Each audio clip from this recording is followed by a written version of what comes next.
our advantage. Is it connecting? Yep, and I'm going to start the broadcast. All right.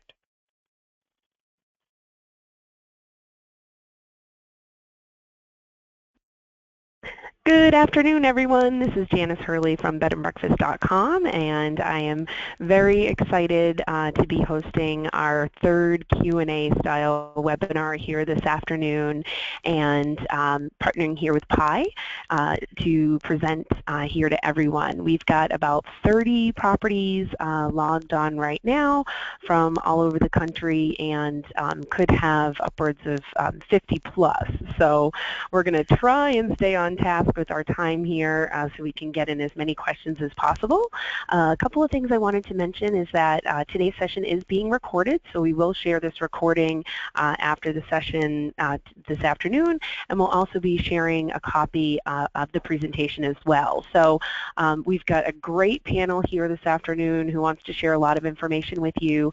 As questions come in after we do the initial presentation, then we'll be opening that up for Q&A as well. So I am going to pass it over to Chris Ulmer, and for those of you who don't know Chris, I have had a great, fortunate opportunity of knowing her for several years, pretty much since the dawn of time when I started, back in 2002 in the industry, and working really closely with the Wisconsin Bed and Breakfast Association. So I'm excited for folks who haven't met Chris to be able to learn a little bit more about her and how she chose to be involved and take on the task of working with PAII. So I'm going to pass it over to Chris and let her take it away.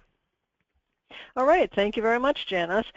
And it looks like I preceded your involvement in the history of B&B involvement by just a few years. I actually opened my bed and breakfast here in central Wisconsin in 1987.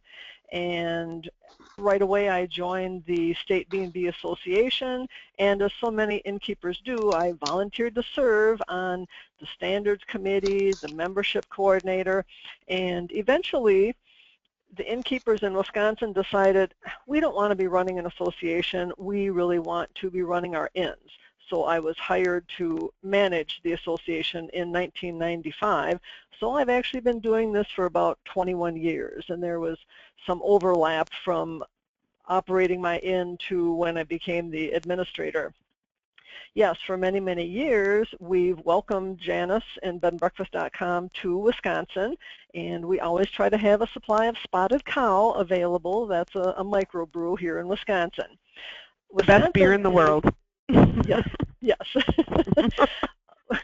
WBBA is recognized throughout the industry as really the association to imitate, and we've always tried to exceed the expectations of our members, deliver outstanding service, and that is what I've seen over the years in PAII. So that's exactly what we want to do with PAII. PAII has a tremendous membership of innkeepers, aspiring innkeepers, interim innkeepers, industry consultants, vendor partners. We do a fabulous conference every year, and that really emphasizes our focus on education. With PAII, our focus of education is different from many state B&B associations because their focus is on marketing. So we certainly have a wonderful partnership with each other because we're each fulfilling a need that the B&B industry has. So, Janice, where should we go next? So I think introducing the leadership team and talking a little bit about how PAII has this structured now. I think for folks who haven't previously been members of PAII, they may not be familiar with some of the changes that have happened. Of course, PAII's had a lot of members and a strong membership over the years, so I think there are a lot of folks who have a lot of questions about sort of what's happening. So I think starting there and talking about the leadership team and the structure, and then introducing the folks that we have on the call today would be great. Yes, well, as you all know, I'm the executive director for PAII, and I came on board in March of 2015, so I've been around here a little bit more than 6 months, and I am just absolutely delighted to be working with a very savvy, experienced, board of directors, and all of these directors share in the innkeep experience. They have been very experienced innkeepers, and actually all of them are experienced in leading state associations. So what a excellent background for their transition into PAII leadership.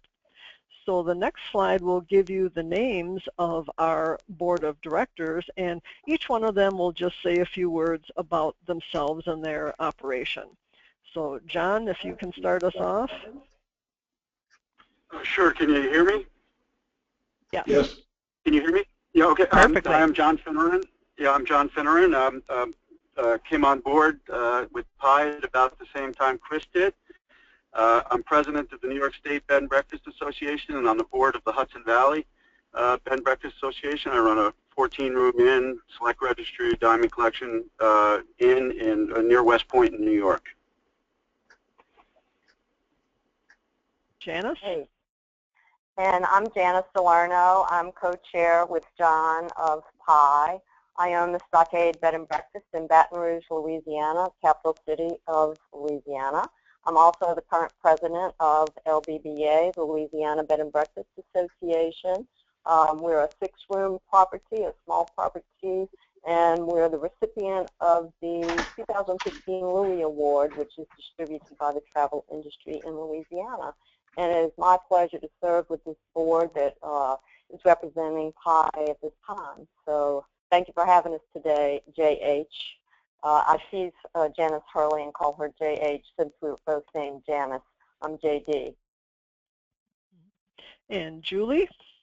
I'm Julie, and I'm looking at this slide, and wow, I've been an innkeeper for 16 years. I never saw it in writing. Gosh. I'm in Hannibal, Missouri, home of Mark Twain at the Garth Woodside Mansion, and I have been, and my husband have both been board members of the Bed and Breakfast Inns of Missouri. So we're pretty active in the association, and we've been off and on members of PAII, and I'm glad to serve on the board so I can really help out new innkeepers and all innkeepers, really. I love it. I love being an innkeeper. And Jack? My name is Jack North. My wife and I, Pat, run Mayhurst Inn in Orange, Virginia. It's an 8-room B&B. We've been doing it for 12 years. I'm a past president of the Bed and Breakfast Association of Virginia. So we've got a lot of experience in here, and I've been on about the same time as everybody else. Came in about March. Thank you. And Venetia? Hello, my name is Venetia McIntyre. I'm owner of Boone's Lick Trail Inn and Boone's Colonial Inn in St. Charles, Missouri, right on the Missouri River here outside of St. Louis area. I guess I've technically been an innkeeper since 1990, but on and off through many different jobs, have come back to fully innkeep in the last about 18 years.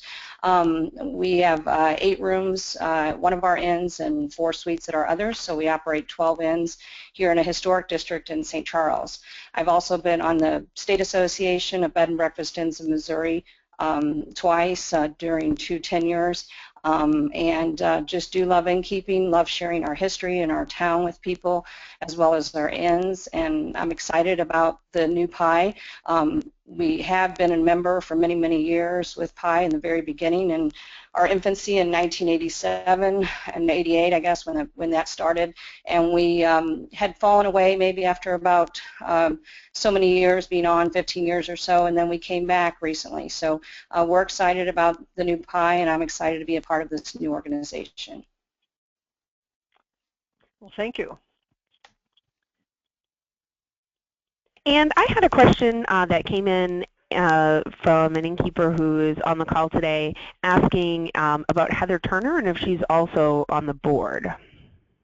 Heather is not on the board. She is our marketing guru, and she is the mastermind behind the wonderful publications that all PAII members and actually non-members at this time receive every month. The news you can use, the members monthly, and then the quarterly innkeeping magazine. Great. Chris, So there's also if I could add to that, one of the reasons we made the arrangement with Heather to not be on the board because we wanted to be able to pay her for her services, which are so fantastic. The board members are not allowed to receive any payments. So that's why she's not on the board. Gotcha. And then are there also volunteers and other folks that help out, I would imagine, as well? We consult with different people in the industry. For example, in planning the conference, we're working with, quite a few individuals who will suggest speakers, how to run the trade show, that type of thing. And then we do have Eric Spence on staff, who is a whiz-bang conference planner, and he is taking the lead in the vendor trade show and then also the facility, working with the facility setup. That's great. Yeah, I had the pleasure of sitting on the Vermont Bed and Breakfast Association when I was up in Vermont, and certainly understand and appreciate everything that folks do to get the associations running. So yeah, it would be great when we send out the notes if we can include anybody extra in there as well. Great. Okay. So a little bit about the history. Yes. Most people throughout the country were very surprised to learn that PAII is actually not a nonprofit organization, and that's probably because from an operational standpoint, PAII has really been run like a nonprofit. We certainly can virtually guarantee that there has been no profit over the years, so that didn't fulfill its mission being a for-profit. And actually, as you'll see later on, PAII did go into debt to meet their budget overruns.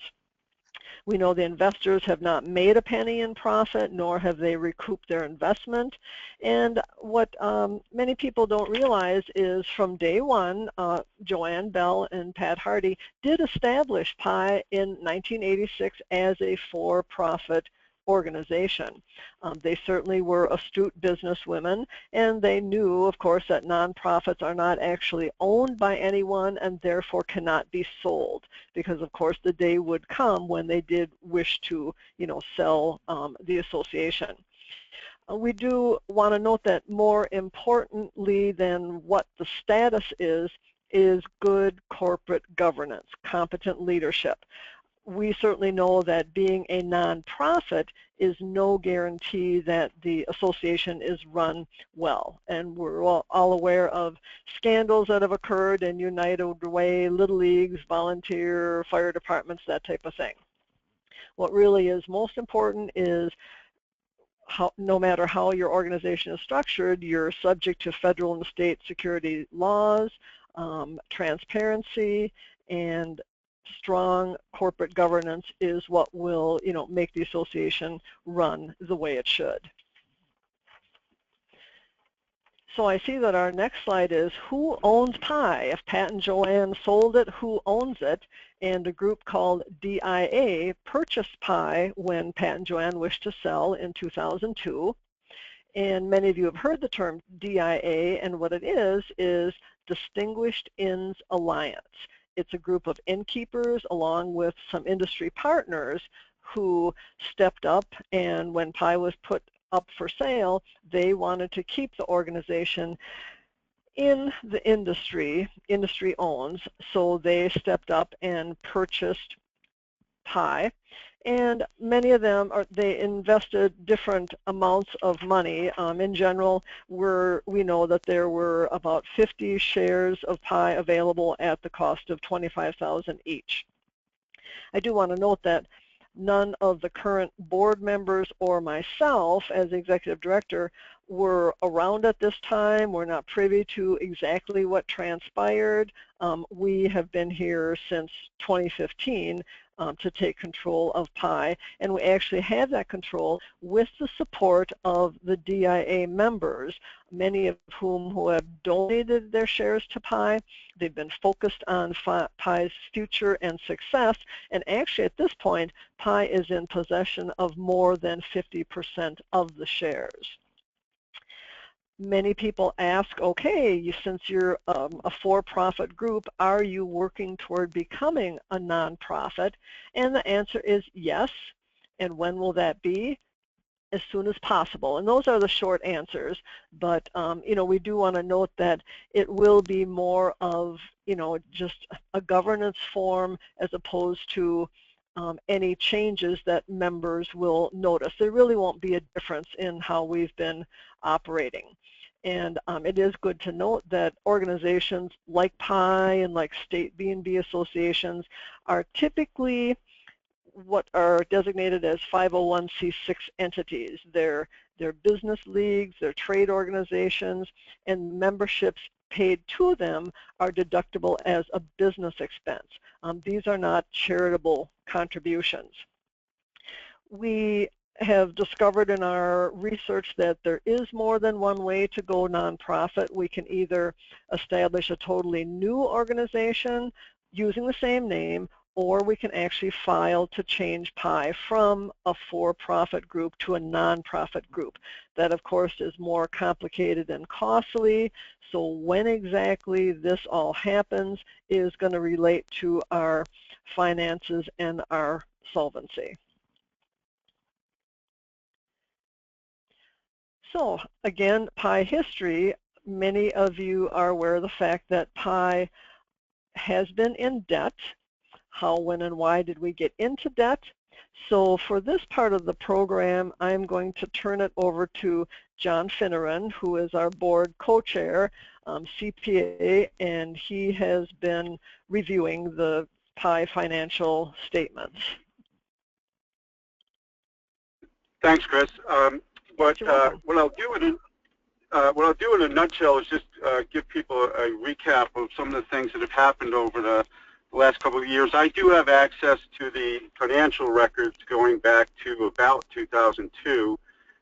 So the old CPA in me has had a lot of fun twisting and turning my way through journal entries and such. What we plan to do at the conference is to give people, set aside an area where people can go in and see actual factual documents like the tax returns that have been filed and things along those lines.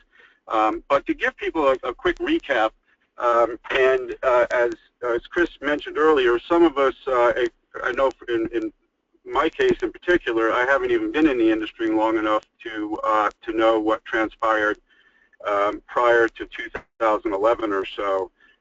But from what I've been able to dig out from the financial records, it looked as though the economic disaster that took place in 2008, 2009 really had a very hard impact on PAII, and there may have been some expectations with respect to what would happen with membership dues, and probably most importantly, what would happen at conferences.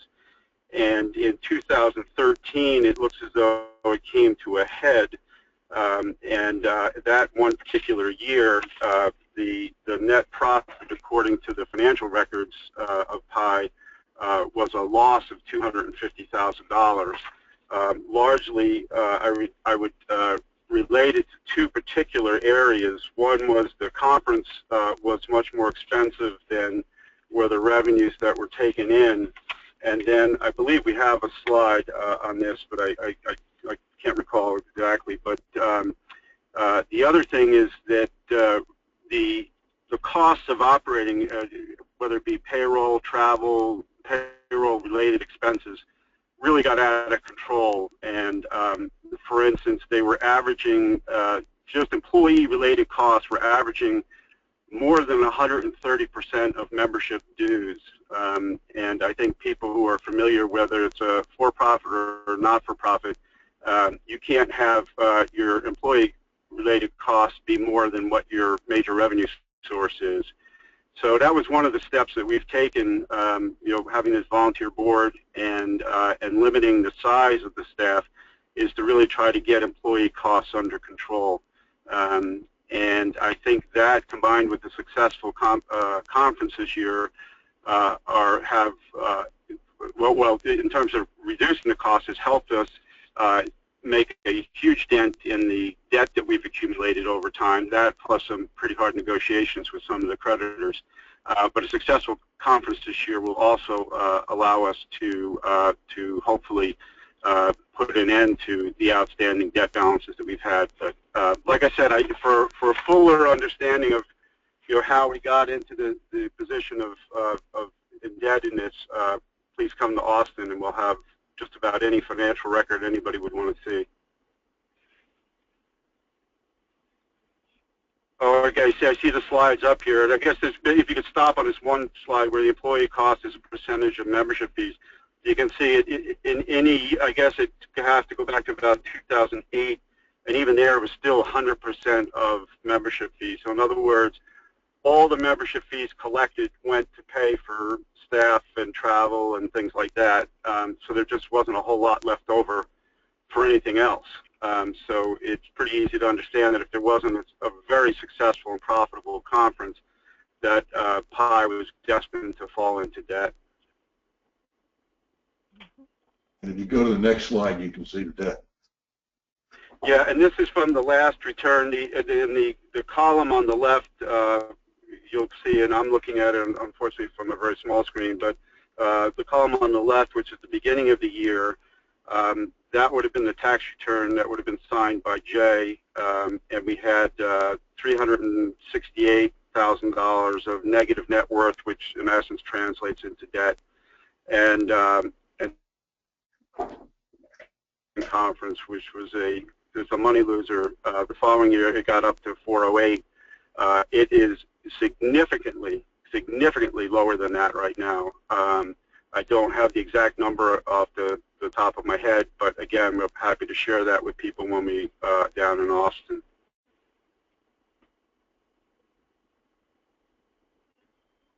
So the result of all this is, of course, PAII certainly struggled for a period of 15 months without leadership, with ever-changing board of directors, temporary leaderships, and we certainly owe a huge debt of gratitude to the volunteers and the staff that remained, who really kept PAII going until the current board could actually turn the ship around in March of 2015.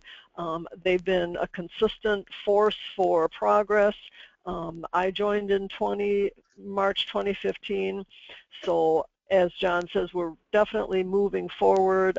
Debt is being paid down, and we'll be providing details and documentation in Austin.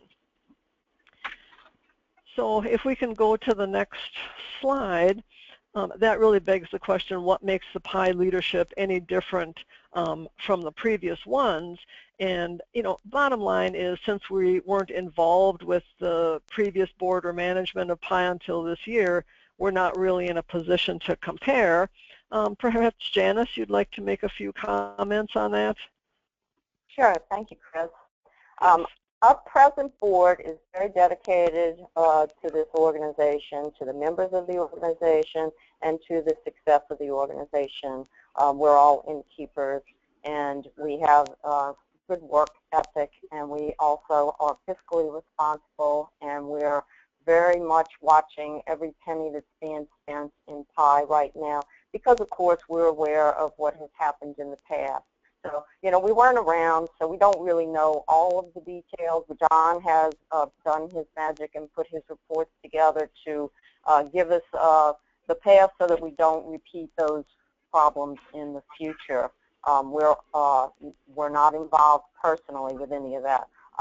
We're happy to lead the way, and we're so excited to have Chris with us. She's such a dynamo, and I'm so glad that she was able to join us and take the position as executive director. And we just look forward to bringing PAII into a fiscally sound future, and working with present members and bringing new members on board. Thanks, Chris. Yes, you're welcome. So what is the new PAII doing differently than the old PAII? Well, we have mentioned that at this time we do have a smaller number of paid employees, and certainly as membership grows, as we become financially stable, we'll look to bringing on additional staff. We certainly would like to focus on membership recruitment, retention type of issues with a staff person. What else is different has been mentioned already. There presently is no compensation for the board members. We do have a very sharp focus on education and advocacy, and In part, that is because we are no longer spending large amounts of money on marketing. For example, the very expensive but very clever videos that were produced recently to promote Better Way to Stay are no longer on our radar, or the program is not certainly one to be focused on. We have examined the membership fee structure, and we feel we've come up with a membership structure that will both sustain the organization, enable us to serve the membership, and then also will be reasonable and affordable for innkeepers. And as you know, whether you're a member or a non-member, our weekly publications are now all electronic, and this saves thousands of dollars in printing and postage. We won't rule out featuring some periodic print publications, but at this time electronically is definitely a very budget-friendly way to go. The information is the same, it's just in a different format. And this year at our conference, due to the fabulous brainstorming and creativity of the board and our conference planner, we're looking at expanding our vendor base, our industry partners, with new services and really areas that we haven't examined too much before, like green, ecotourism, wedding event, track programs, that type of thing. And we're very, very pleased to be able to work with AH&LA, the American Hotel and Lodging Association, on all the issues that are affecting our industry, specifically the share economy, unlicensed lodging properties. And we know that AH&LA has a fabulous staff, lobbyists, and they really enjoy partnering with us because we can provide the so-called boots on the ground, and we have worked with them on a number of initiatives. So we're building on our history and experience with lots of great webinars, newsletters, the magazine, and we realize there are a lot of options for people to receive information, so we always try to make sure that we focus on what is relevant, fresh, and useful to our innkeepers. Why should you join PAII? Some of the things that I just mentioned certainly do provide good reasons for joining PAII. We certainly respect everyone's right to join the group that they think best fits their needs, and we will tell you that PAII is the largest, longest running, and most well-respected innkeeping association. Our board is comprised only of innkeepers, and we believe that this is important because it would eliminate any potential conflict of interest. And that said, we do regularly consult with our industry partners, our vendors, on topics such as our conference, trade show, publications, advertising, features, and we will be really formalizing this arrangement more so when we resurrect the advisory council and more committees. As we previously mentioned, PAII's leadership is very solid because all of our board members are current or past leaders of state associations. Why join PAII? We've taken a very strong advocacy position regarding Airbnb. We encourage innkeepers to list on that site if they think it will help them.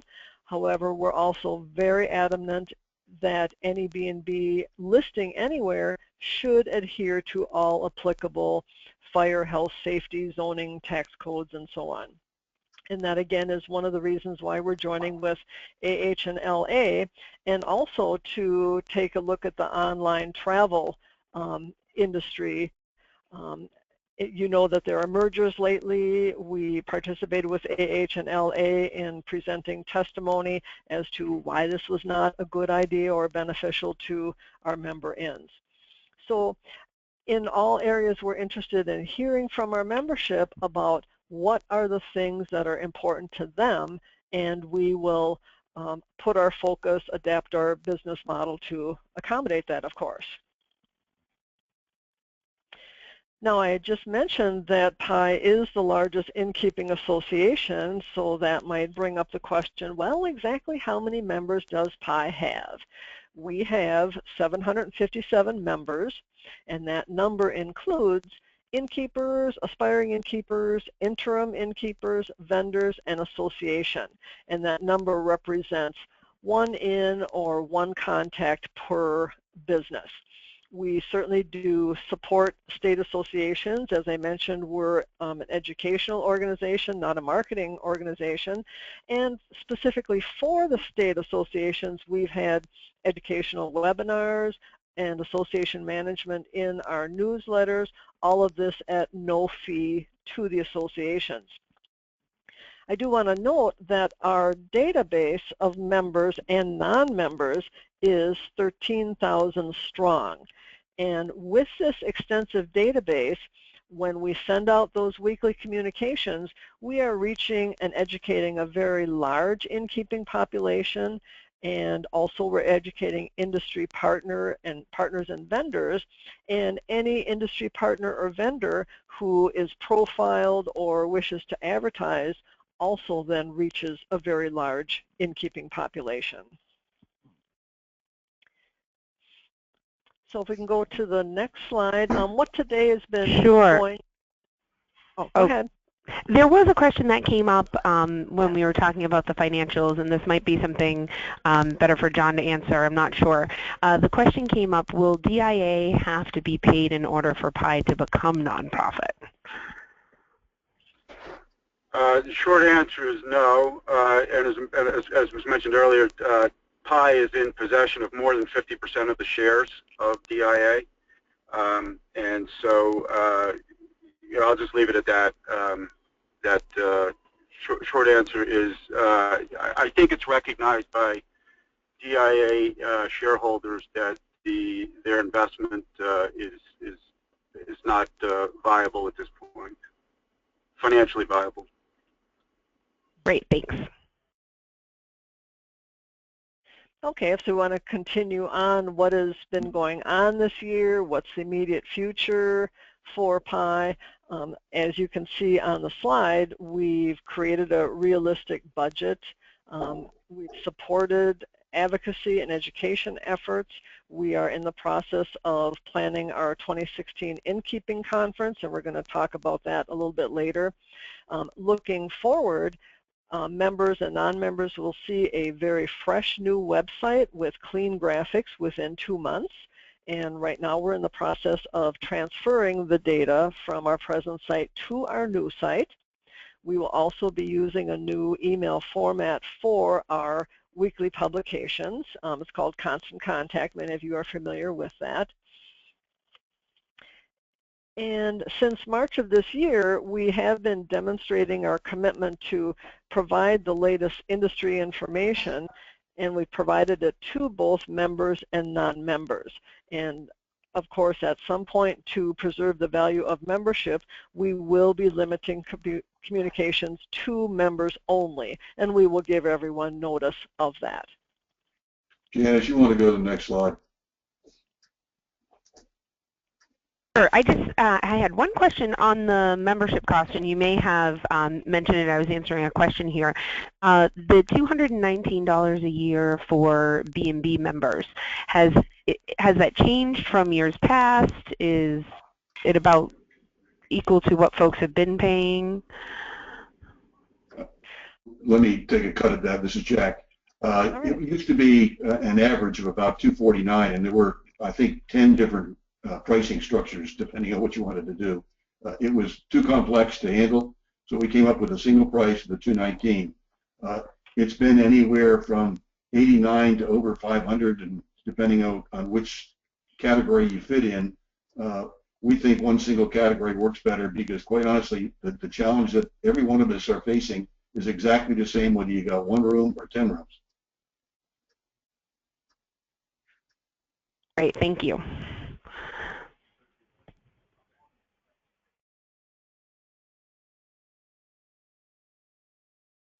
So where is PAII going? Well, As this slide shows, we are underway with working toward becoming a nonprofit, and we anticipate that that would be finalized in 2016.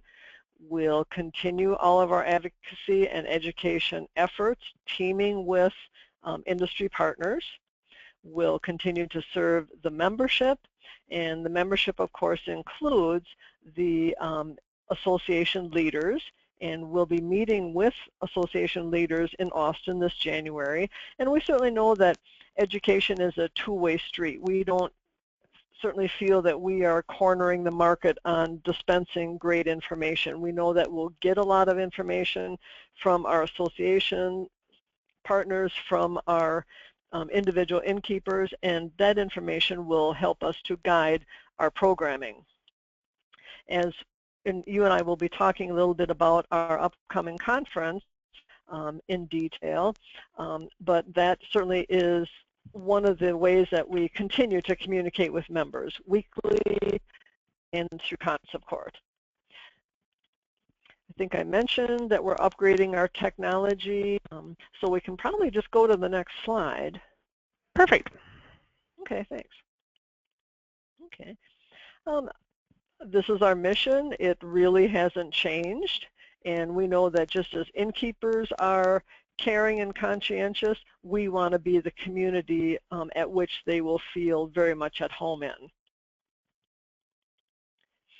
So would you like to talk about the conference a little bit, Janice? There we are. Yeah, so the conference that Chris has been mentioning, of course, a lot of folks know that BedandBreakfast.com and reservation, this is our hometown in Austin, Texas. So we're always excited when somebody comes to town and hosts a conference here. And for anyone who hasn't been to Austin, one of the things that I wanted to mention is really the location of this conference. If you were at the previous PAII conference, you may have remembered the party that we had, which was certainly one for the record books, that was in downtown Austin and overlooking the city. So the conference location this year is actually right in that area, in that park. So folks who had been here at the last conference might remember going north of town. So you were up sort of in a suburbia type area. So here it's going to be in downtown in that same space. And also, Chris, I think you'll probably want to touch on the HMS and the convention location. But one of the things I wanted to mention is that we are also, of course, partnering to help support PAII and to help support the conference, as we do with, all of our associations that BedandBreakfast.com is involved with. And certainly we are looking forward to throwing another party when everybody comes to Austin. So I'll let you talk about a little more of the location. Okay, thank you, Janice. Yes, I absolutely remember the 2010 conference when we were last in Austin, and I remember the rooftop party. And Janice, you are quite a singer. I definitely remember that very well. That was great fun, great fun. Thank you. Yes, as Janice mentioned, this is the first time that we are holding our conference in a convention center. So we're not in a hotel property, and that really enables all the attendees to choose their own lodging. They can stay at a hotel. There are 3 within 2 blocks walking distance, or they can certainly support their very own industry by staying at one of the local B&B inns. And on our conference website, we do have a list of the properties, their proximity to the Palmer Event Center, which is the name of the facility. And then we also did some research on rates, so you can pick the location, the style, the budget that works out for you personally. And then, as Janice said, it is a downtown location. You can certainly walk to many venues, and you'll see on the conference logo HMS. HMS is the Hospitality Marketing Summit, and that is a group of industry experts that most of you all know. Lisa Kolb from Acord Internet Services, Scott Crumpton, Whitestone Marketing, and certainly others, and HMS is going to be presenting really the core of our electronic marketing and tech track. And they will have, I believe, about 8 hours of presentations, certainly classroom type presentations, round tables, just a real variety, and each topic will be about 45 minutes to an hour long. So they'll definitely be moving through many of the topics that are so important to operating your inn properly. And our keynote speaker is Catherine Luger, who is from AH&LA, American Hotel and Lodging Association, and she, I believe, is the CEO. And she will be talking about their advocacy efforts, many of which we have joined with. How can we partner in the future? Any other questions about the PAII conference or anything else, actually? Yeah, I don't have any questions yet. Just general questions or questions about the conference specifically. I wanted to mention again on the location is that what I love of course everyone knows I travel quite a bit to a lot of these different conferences, so I always want to know, well, how close are you from the airport? You know, do I have to get a car? I was just looking at a conference in Washington that I'm going to, and I'm trying to get as close as possible, and I've driven many hours before to get to different conferences, and here it's about a 10 to 15 minute drive from the airport, so really, really close and convenient. So I think everyone will really appreciate that. There was a question that came in while we were chatting. There's actually a few of them. And if you would like to post your questions here in the little question box that you have there on your screen, we'll go through and cover as many as we can address here in the session today. And one of the questions was about, again, DIA allowing for the current board to achieve for nonprofit status. And I think, John, you answered this and touched on it with the percentage of shares that PAII has. But I think with so much of your transparency and opening up a lot of these questions, I think it could be confusing on how that works. So it was if DIA would not accept a previous offer, you know, what could change? And I think your answer with the shares and that covered that. So I don't know if there's anything additional you wanted to add there.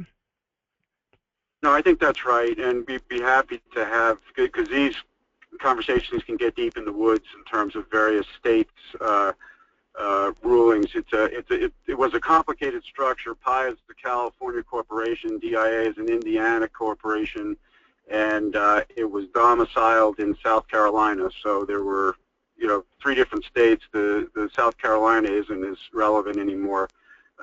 So I think a more fulsome conversation I can gladly have it in Austin. Okay. Fantastic. And then a question that came up is for folks who are interested in membership or have current membership questions of if they're, you know, currently a member and what that means, who should they speak with at PAII? Who's managing that for you folks? Go to the last slide. Yeah, the very last slide has my direct line on it.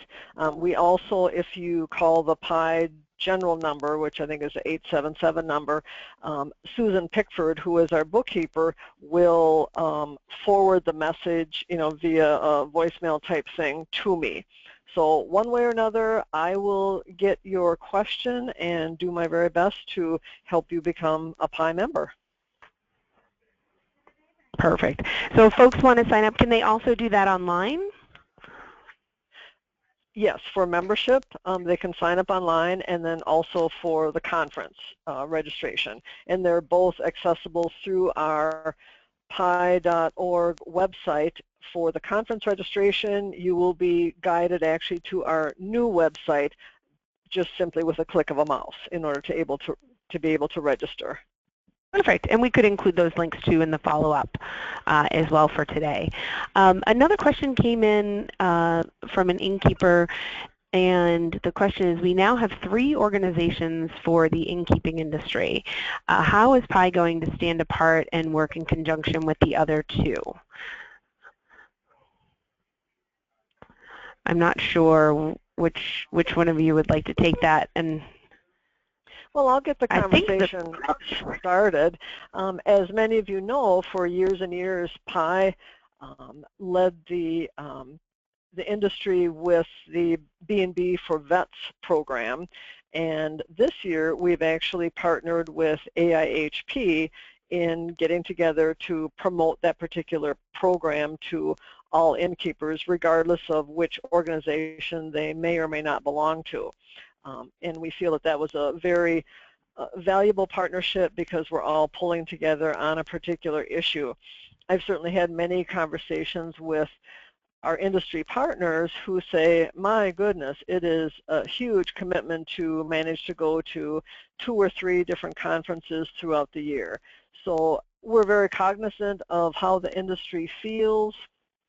I'm sure that conversations will take place at some point in the future. Is there anything that any of the board members would like to add? I believe the third organization that, of course, they didn't mention it, but I think is probably Select Registry, if I'm not mistaken. Did meet with Susan Galvin recently, and we did discuss Select Registry, and so it is perceived to be in, I guess, competition, if you want to use that word. However, I personally see Select Registry as a marketing organization, so I don't see it as quite the same thing as a membership needs organization. Perfect. Yeah, I just did. I asked for that clarity. I would jump on that. Yeah, I would jump on that. Being a Select Registry property, I look at Select Registry and PAII as really 2 completely different organizations. I'm in Select Registry, you know, from a marketing standpoint and a branding standpoint, but I look at PAII for the advocacy and education and big conferences and things like that. So I don't really perceive there being 3. Because you could throw a diamond collection in from BedandBreakfast.com, quite frankly, you know, and although you guys don't really hold a separate conference, you know, there's a number of other things out there, the AAA 4-diamond collection and things. I think they're more branding / marketing. I'll have to agree with that. I was a Select Registry member for years, and I agree with that that's more marketing. And this is more educational. And with partnering with the state organizations, we can work together to help them as well, educate the state associations and help them with some of their marketing. But we're mainly for the education, and that's what our focus is, and that's what we do best. Fantastic. There was also another mention about the change of the website for Chris, and just going into a little bit more detail about the website changes and how that could potentially save some additional costs. Oh, absolutely. Heather, who I mentioned before as our marketing guru, is truly a guru. She did a lot of research on the different platforms that can host a site such as ours, which has a very large database, you know, certainly a large number of pages.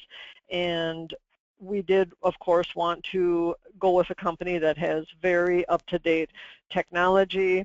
And we did end up going with a company, and I believe we will be saving about $3,000 per year with the switch to a different company. So we certainly appreciate not only Heather's technological expertise, but her eye toward our budget. Great, and it looks like we've got just a few more minutes here. If anyone wants to open up, I think we could probably take a couple more questions here. I think, you know, quite a bit was covered this afternoon, and for folks who who aren't familiar, you know, with PAII, certainly, you know a lot more about it now, and for folks who have been members for a long time, certainly have some more visibility into everything that's happening. And I think there was a lot of great conversation today. Certainly we'll be sending out the recorded session for everyone, and along with any links that we referenced as well. So it doesn't look like I have any additional questions. Is there anything else that anyone wanted to add in from the presenters today? This is Julie, and I just want to make sure that I personally invite everybody to come to the conference, because we've got vendors that have never been invited before, and we never even thought about having attend one of our conferences. And there's some really great things out there that we really need to focus on, and I think you're all going to be really surprised. There's a huge amount of vendors. We hired the right guy to go after vendors, and it's going to be an awesome conference and a fun one too. Yes, Austin guarantees that. Good, good. Well, and in the innkeeping business, we always talk about how we host our guests and give them the local experience. I really look forward to, Janice, you providing that very same thing for all of our conference attendees. You can be our official attendee guide. Oh, I would be happy to do that. Anything for the innkeepers. And there was another question that just came in from an innkeeper, similar to the question about, having 3 organizations and, how PAII is different from the other organizations. This one is, simply, let's see, this is from Susan, why join PAII as compared to AIHP? Well, in this session today, we really covered why join PAII. We do respect everyone's right to join the group that they think will fit their needs the best. We have history that we can build on as far as our media publications. All of those will be moving from our present website to our new website. The board, as we mentioned, is comprised only of current innkeepers, yet we do consult with industry partners. We have a very experienced leadership. We certainly have a very sharp focus on advocacy, and there certainly are some differences between how PAII and AIHP do approach the share economy issue, and that would certainly be a point that an innkeeper looking to join either association would want to examine and determine, what fits best with how they want to approach the issue. In addition, this is Jack, on the advocacy issue.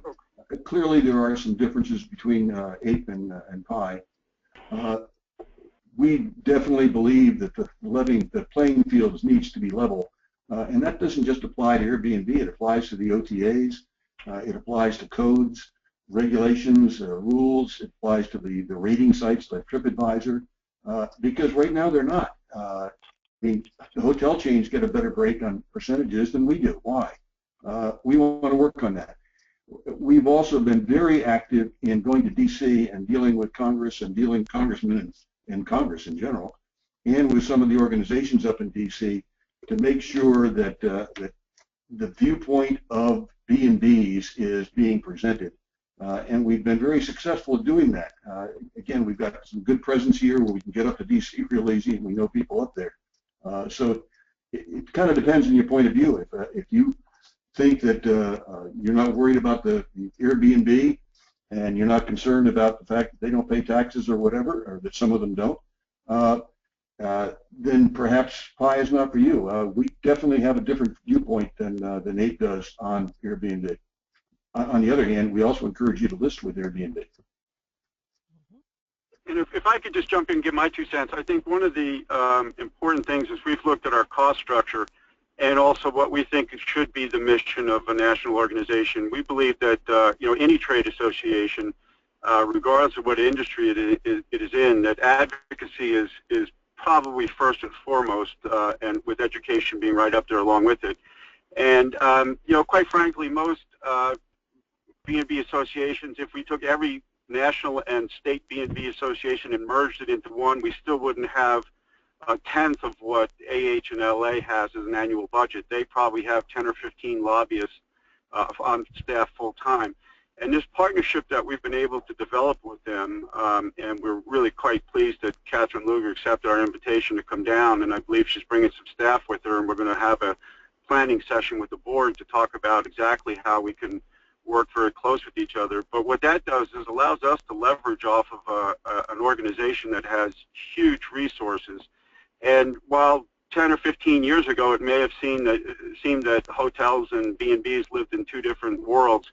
As Jack enumerated, many of the issues are exactly the same now, and it's the level playing field, and that has not just to do with illegitimate versus legitimate B&Bs, but how we're treated by OTAs, trying to get some sort of uniformity with respect to fire codes and safety codes. I'm sitting in the parking lot. I just came out of a meeting where I met with 4 New York State senators, state level senators, talking about the Airbnb problem. And I think while I'm president of the New York State Bed and Breakfast Association, I really relied a lot more on the experience I've gained from PAII in dealing with other states that have had some success with dealing with this situation. So I just want to emphasize that I think we're getting more bang for the buck without putting any pressure on our budget to do so. And I think one of the key things here, and it's come up, quite a bit in this conversation, is whether you need to choose. And I think that's a question. Do you need to choose? Can you support multiple associations? And the answer is, absolutely yes. As a business, that's what we do, here at BedandBreakfast.com as well. And I think Innkeepers can really stand to benefit from having, multiple groups working, for them. And if it's a choice, that has to be made, certainly, there's great reasons why you just, establish for them. So, as we say, at BBCom, your marketing should be as unique as your property. So, if you need to make some unique decisions just to, who you're going to be, getting support with through associations, then certainly, yes, make a choice. But if you don't need to, you can also support all organizations as well, including state and regional and, all the above. Janice, I couldn't agree with you more. In full disclosure, I'm a founding member of AHIP, and I'm on the board of PAII. So, I'm a living example of both. Kumbaya.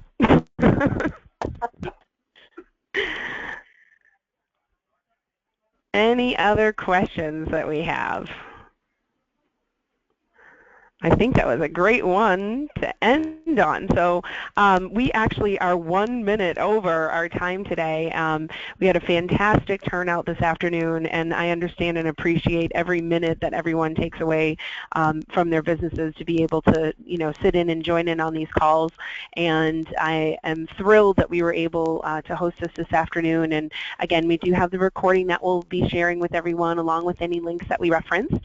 And we have a very active calendar on BedandBreakfast.com with lots of other topics that we have to share as well. So thank you to everyone who joined today. And if there are any other ongoing questions, we'll certainly provide that link so you can pose those directly to the panel that was here with us today. So thank you again to everyone. Have a wonderful afternoon. We look forward to seeing you soon and talking with you soon as well. Thanks so much. Thank you, Janet. Absolutely. You bet.